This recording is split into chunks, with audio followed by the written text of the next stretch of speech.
ये पाकिस्तान, ये लहजा है पाकिस्तान का। भाई साहब यहाँ से उर्दू लेकर गए, कम से कम उसका तो सम्मान करो। औरतों की आलिया शाह चीज हो गई, इज्जत नहीं कर सकता। आपकी यही दिक्कत है कि आलिया शाह पाकिस्तानी होते हुए भी पाकिस्तान में नहीं रहना चाहती कर रहे हैं। और हमारे साथ मेहरान बैठे हुए हैं बलूचिस्तान में होते हुए भी कहते हैं कि पाकिस्तान हमारा नहीं है, फौजिस्तान है वो। अरे सर तमीज की बात है, लहजा आपने पहले कहा कि 2 मिनट मत टोकिएगा, मैं बिल्कुल नहीं टोकता, लेकिन आलिया शाह को आप चीज क्या देंगे? आलिया, ये तमीज है क्या पाकिस्तान की? टोकने का मतलब अच्छा देखिए, मैं ये बताना चाहती हूँ कि ये जो भी साहब हैं, मुझे नहीं पता, बड़े एहतराम के साथ जो भी कह लें, चीज कहें, जो भी कहें, मुझे इससे कोई गर्ज नहीं है, क्योंकि मैं नहीं जानती ये कौन है। जो मैंने अभी आपके सामने फैक्ट्स रखे हैं वो मैं वहां पर सिंध में नहीं हूँ, लेकिन आप जब गूगल करते हैं, जब आप पत्रकार है, कम से कम जब आप, हाँ सर मैं कह रहा हूँ पत्रकार होने का तो धर्म निभाया कीजिए। जी जी, जब आप मीडिया पे होते हैं, जब आप सर्च करते हैं तो आपके पास आपके सामने सारी डिटेल्स आती है। मैंने आपके सामने एग्जैक्टली वही डिटेल्स रखी हैं। जब आप इसको सर्च करते हैं कि भाई वहां पे क्या हो रहा है, कौन कर रहा है, पहले ये बताइए आलिया, ये क्या मानसिकता है आलिया? ये जो मानसिकता है, सोचिए वहां का पत्रकार ये भी कह रहा है आलिया चीज है, आलिया चीज है। मैं आपको यही बता रही हूं, मतलब ये इनकी मानसिकता है ना पाकिस्तान, ये कैसी मानसिकता है? आज बताइए जरा, किस वजह से आप पाकिस्तानी होते हुए पाकिस्तान में नहीं रह रही हैं? और क्यों ये लोग नहीं मानते हैं कि आलिया शाह पाकिस्तानी है? क्योंकि इनके दिमाग में हमेशा चीज चीज चीज चीज चलती है। लेकिन आलिया ये सुबह उठकर बटर या चीज अपने ब्रेड पर लगाकर खा पाए ना खा पाए, लेकिन कोई मोहतरमा को ये देख लेंगे पाकिस्तानी तो चीज चीज कहने लगते हैं ये लोग। ये गद्दार औरत है जी। देखिए, जो महिलाएं हैं, जो खवातीन हैं, उनके मुतालिक इस तरह की जुबान इस्तेमाल करना बड़ी एक आम सी बात है वहां पर। वो चाहे कोई फिल्म की एक्टर हो, कोई थिएटर की एक्टर हो, कोई पत्रकार हो, कोई जर्नलिस्ट हो, कोई राइटर हो, कोई भी हो ना, अगर वो महिला होगी, खातून होगी और वो आके आपके सामने बात करी होगी तो आपसे नहीं सहा जाता। सबसे बड़ी बात ये तो थोड़ी सी ये सही बात है कि खवातीन से, महिलाओं से बात कैसे की जाती है, थोड़ा सा ये सीख लेना चाहिए, खास तौर पर अगर कोई अपने आप को पत्रकार या कोई पढ़ा लिखा कहता है। मैं सिर्फ आपको बताने की कोशिश करी हूँ कि मैंने आपके सामने जो स्टार्ट में जो कहा है, वो जब आप सर्च करते हैं मीडिया पर, सोशल मीडिया पर, तो आपके सामने वो आता है कि भाई ये कौन सा प्रोटेस्ट है, कौन कर रहा है और किसने ये बात कही है। उसके ऊपर एंडोर्समेंट मेरी नहीं है, मैंने सिर्फ आपको ये बताया है कि ये वाले जो प्रोटेस्ट हो रहा है या हुआ है, ये कहां पर हुआ है और क्यों हुआ है। That's it. आपको ये तो आपका भी काम है बताना, ये तो आपका भी रिपोर्ट करना कि आपका काम नहीं है, रिपोर्ट तो आप करेंगे ना। एक मिनट जरा सुन लीजिए, तो नहीं कह रही कि सही हुआ है। शर्म आनी चाहिए। पत्रकार साहब जिनका मुंह खुला तो चीज निकली, वो कुछ सफाई देना चाहते हैं। पत्रकार साहब एक सेकंड, पत्रकार साहब, अरे गर्देसी जी एक सेकंड, आराम से, थोड़ा धैर्य रख के। अरे ये नहीं है, और इतनी जल्दी कूदपान मत मचाइए, नेशनल टीवी मत मचाइए, मैं कह रहा हूं ना प्लीज। मैं नेशनल टीवी का एंकर हूं, मुझे पता है चैलेंज कबूल करें। आप कौन सा पत्रकार हो मुझे नहीं पता है पाकिस्तान में कि आपकी जुबान खुली, आपका मुंह खुला तो चीज निकला, आलिया शाह, और वो भी एक मोहतरमा के लिए। साहबत छोड़ दूंगा, ये मेरा चैलेंज है। आप एक मोहतरमा के लिए चीज कहते हैं, गद्दार है ये आपके संस्कार हैं, जो चीज, ये आपका लहजा है। मैं भी चैलेंज करता हूं, कैसे इंसान हो भाई? पत्रकार पढ़ा लिखा नहीं है, ये जाहिल तुम सड़क छाप पत्रकार हैं क्या? आप बताइए गर्देसी जी। इंसान है।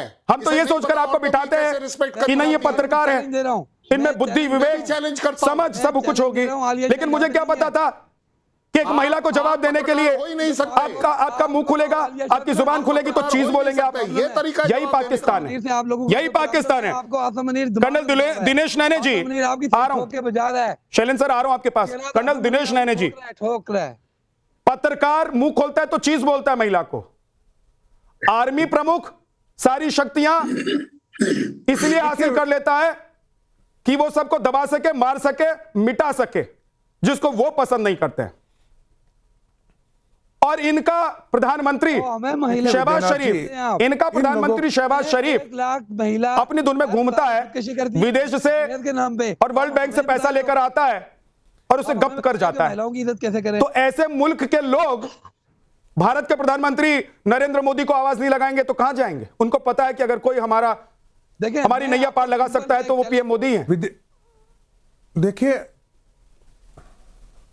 देखिए पिछले 15 मिनट से ये उमर ने और नदीम ने जो इनको आईएसपीआर और आईएसआई बोलती है ना कि किसी डिबेट में जाओ तो उसका नैरेटिव बदल दो टॉपिक का, ये क्या बात कर रहे हैं कि पाकिस्तान खालिस्तान में क्या हो रहा है? पन्नू क्या कर रहा है, ट्रूडो ने क्या बोला, क्या बोल रहे हैं, ये नदीम तो वहां तक पहुंच गया, चिकन नेक। हमें पता है आपके आईएसआई के लोग बैठे हैं बांग्लादेश में एक साल से, आप साजिशें रचते हैं, आपका इलाज करेंगे, लेकिन पूरा नैरेटिव देखो आप क्या बनाते हैं ये लोग। मुद्दा था आज कि पाकिस्तान के अंदर जो है, जो आपका सिंध का देश है, जिसके अंदर मुजाहिर जो है खासकर आपके कराची से और सिंध के इलाके सिंधी लोगों ने जो अभी सिंध देश की मांग की है और जो हमारे प्रधानमंत्री से बोला है कि भाई मदद करो, ये लोग तो 40 अली बाबा 40 चोर हैं, अली बाबा बदलते रहते हैं, बिलियंस ऑफ डॉलर्स लेकर के पाकिस्तान के भागते रहते हैं। नदीम जैसे लोग और इस उमर जैसे लोग, ना तो नदीम की रेजिमेंट का पता है ना उमर का पत्रकारिता का पता है, ऐसे लोग आकर के उनके रिप्रेजेंटेशन करते हैं।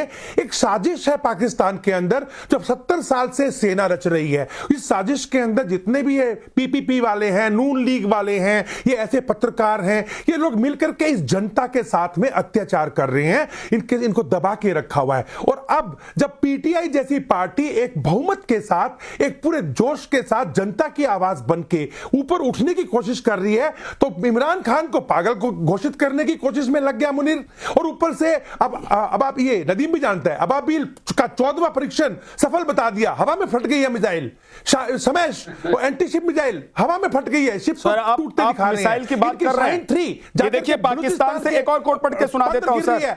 नहीं सर, ये लोग देखिए, मैं बताऊं आपको दिनेश सर, एक और कोट पाकिस्तान का ही पढ़कर सुना देता हूं। इन लोगों को आंख फाड़ के देखना चाहिए और कान खोल के सुनना चाहिए, कान में तेल डाल के रखा करें भाई साहब आप लोग पाकिस्तानी जो पैनलिस्ट बैठते हैं। आसिफ मुनीर को पाकिस्तान के परमाणु बम का मालिक बनाना सिर्फ सिंध बल्कि पूरे इलाके के लिए खतरा है। सोचिए, जो देश कहता है कि हम परमाणु संपन्न हैं, उसी देश के लोग कहते हैं कि हमारे लिए खतरा है। ये तो इनका चरित्र है। पाकिस्तान एक परमाणु संपन्न राष्ट्र है। अगर पाकिस्तान को लगा कि हम डूब रहे हैं तो हम आधी दुनिया को लेकर डूब जाएंगे। क्या यही वजह है मेहरम कि आप लोग नहीं चाहते हैं कि आप मुनीर और शहबाज की हुकूमत को बर्दाश्त करें? जी मेरे से सवाल था जी। एक चीज आपको जानना चाहिए कि पाकिस्तान के जो असली हुक्मरान है वो फैशिस्ट माइंडसेट के हैं। ये फौजी मुसलमान पंजाबी जो हैं ये फैशिस्ट हैं, शोविनिस्ट हैं। हमारे अपने पॉपुलर लीडर मारंग बलोच को 9 महीने से जेल में रखा है। कल आप सब लोगों ने टीवी स्क्रीन पे देखा जो इमरान खान के बहनों के साथ वाटर कैनन के साथ क्या कर रहे थे। ये बेड़िए माइंडसेट के बहुत घटिया लेवल के फौजी हैं। जो बांग्लादेश में इन्होंने सब कुछ किया, 2 लाख औरतों के साथ किया, बांग्लादेश के अवाम के साथ किया। ये तो मुझे शर्म आता है बोलने कि बंगाली कैसा एक अजीब कौम है जो आज उसी लोगों को अपने गोद में बिठाया हुआ है। तो बात यह अभी पूरा सिनारियो चेंज होने वाला। फिर से मैं स्ट्रेस कर रहा हूँ, पीटीआई और पंजाब, पाकिस्तान जो था एक्स पाकिस्तान, अभी तो फौजिस्तान है, वो पंजाब था। अभी पंजाब के अवाम भी इससे तंग आ गए, सब समझ गए। जरदारी और नवाज शरीफ जैसे पुतले थे। अभी इमरान खान भी गेम के अंदर मौजूद है। Imran Khan is the game changer scenario of present Pakistan के खिलाफ बोलोगे, आपको क्या फूलों के हाथ डालेंगे? आपको शर्म नहीं आती? आप पाकिस्तान की आर्मी के खिलाफ बोलोगे, पाकिस्तान के इदारों के खिलाफ बोलोगे तो हमारा दुश्मन है, किए जाएंगे। नापाक आर्मी हमारा दुश्मन है, वो हमको मारता है, हम उसको मारते हैं। पाकिस्तान आर्मी कोई किसी को नहीं पहना होता है क्योंकि आपके मंसूबे कामयाब नहीं होने दे रही फौज। इसीलिए आप लोग इमरान खान और चीजों पे तवज्जो दे रहे हैं। जो पिटाई बलूचिस्तान में और अफगानिस्तान में आपके साथ हो रहा है, के खिलाफ दुनिया देख रहा है। आपको तो शर्म आनी चाहिए। पाकिस्तान के जैसे लोगों के साथ बहस करना ही नहीं चाहता कि आप लोग कैटेगरी लोग डिबेट विद यू। आप चले जाए ना, इस मुल्क में क्यों बैठे हुए हो? आसिफ मुनीर आपके असाब में सवार है, आपके असाब में पाक फौज सवार है। पाक फौज का एक एक जवान पाकिस्तान की रेड लाइन है। आप उस रेड लाइन को क्रॉस करेंगे तो आपको कुचल दिया जाएगा। आपको खुला स्क्रिप्ट दे दिया आज पढ़ने के लिए, वेल डन।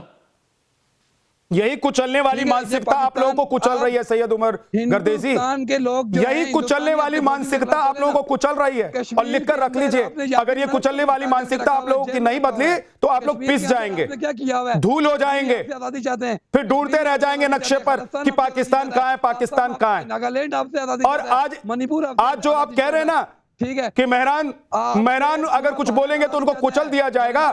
एक दिन ऐसा आएगा कि आप लोग जो बबूल का पेड़ लगाए हैं आप हमें मत उसके सिखाओ। कांटे चुभेंगे और निकालने वाला कोई नहीं होगा। शैलेंद्र सर, मैं गलत कह रहा हूं कि ये लोग जो है, इन लोगों की जो मानसिकता है कुचलने वाली, इसलिए तो उसी से पाकिस्तान पिस रहा है। नहीं, एक मिनट ओमर, प्रोग्राम करने के लिए ओमर, एक सेकंड ओमर, एक सेकंड। अरे ओमर, मैं आपके फेवर में बोल रहा हूं, ओमर मैं आपके फेवर में बोल रहा हूं, एक सेकंड रुक जाओ, एक सेकंड। चलो जी, ये सारे पैनलिस्ट जो हैं ये पाकिस्तान के नहीं है, कोई बात नहीं, आपकी बात मैंने मान ली। इमरान खान पाकिस्तानी है, बड़ी इज्जत कर रहे हो आप उसकी। शहबाज शरीफ आपका पाकिस्तानी है कि वो भी पाकिस्तानी नहीं है? आप बता दीजिए पाकिस्तानी आपको छोड़ के कौन है। और उमर, कौन सी यूनिवर्सिटी से आपने अपनी मीडिया की डिग्री ली? यार कम से कम नेशनल चैनल, इंटरनेशनल चैनल पर बैठकर औरतों की इज्जत नहीं कर सकते आप, औरतों की इज्जत नहीं कर सकते, कोई प्रॉब्लम नहीं है मुझे। कम से कम बदतमीजी तो मत करो। आप औरतों की इज्जत नहीं करते हैं, कोई बड़ी बात नहीं है, ये आपका कैरेक्टर है, ये आपकी आर्मी का कैरेक्टर है। इमरान खान प्रोटेस्ट में आपने देखा था ना कि रेंजर कैसे बाल पकड़ पकड़ के खींच रहे थे। और सोशल मीडिया अगर आपके यहाँ पर डेमोक्रेसी है तो जनाब उसको सोशल मीडिया को डिनाई क्यों कर रहे हो? अगर सोशल मीडिया में आ रहा है आपके यहाँ पर कि सिंध आपके साथ खुश नहीं है, उसके ऊपर बात करो ना। मुझे तो एक बात, अरे देखिए, सुनिए, आप जाहिलों की तरह बात कर रहे हो। शैलेंद्र सिंह जी, मेरे को एक्चुअली प्रॉब्लम हो गई। एक बात मुझे ये बात समझ में आ रही है, आप पढ़े लिखे हो कि मेहरान हो, आलिया शाह हो, या सिंध के ये जो नेता हैं जो प्रधानमंत्री नरेंद्र मोदी से पुकार लगा रहे हैं, उनको ये लोग अपना नहीं मानते हैं। और बिल्कुल सच्चाई यही है, क्योंकि सिंध भी इनको अपना नहीं मानता, बलूचिस्तान भी इनको अपना नहीं मानता, और पीओके के लोग भी इनको अपना नहीं मानते। तो इसमें मुझे लगता है कि कोई कंफ्यूजन है ही नहीं। दोनों तरफ से क्लियरिटी है कि जो मुनीर के साथ है, जो शहबाज के साथ है, जो शरीफ परिवार के साथ है, शरीफों के साथ है, वो फौजिस्तान है। जो बलूचिस्तान है वो अलग है, जो सिंध है वो अलग है, जो पीओके है वो अलग है। और इसी तरीके से आलिया देश के टुकड़े टुकड़े हो चुके हैं, देश के टुकड़े टुकड़े हो चुके हैं, और अभी भी इनकी मानसिकता कुचलने वाली है। ये कह रहे कुचल दिए जाओगे अगर बोलोगे तो। आलिया शाह, हमारे पड़ोस में अब खालिस्तान है, खालिस्तान आगे बलूचिस्तान की आबादी पूछ लें आप, टेंशन मत लो। 40%। अरे मेजर साहब, डोंट वरी, पाकिस्तान का रकबा बलूचिस्तान है 40%। मेजर साहब, कैसे आप लोग कूटे जाते हैं ना, सोचिए आप लोग बॉर्डर के उधर बैठे हुए एक अलग देश लेकर, तब भी अंदर तक घुसकर कूट कर आते हैं। यहाँ जो फसाद करता है, उसके लिए जहन्नुम का रास्ता तैयार रहता है। इसलिए डोंट वरी, कम से कम आप इस बात पर तो शर्म कर ही सकते हैं कि आपके सिंध से प्रधानमंत्री नरेंद्र मोदी को कोई आवाज लगा रहा है कि हमारी जान बचा लो ये फौजिस्तान से, ये आतंकिस्तान से। जिसको आप ये आलिया शाह, इनकी ये जो कुचलने वाली मानसिकता है, सिंधी करार दे रहे हैं, हमने तो नाम ही नहीं सुना इस बंदे का।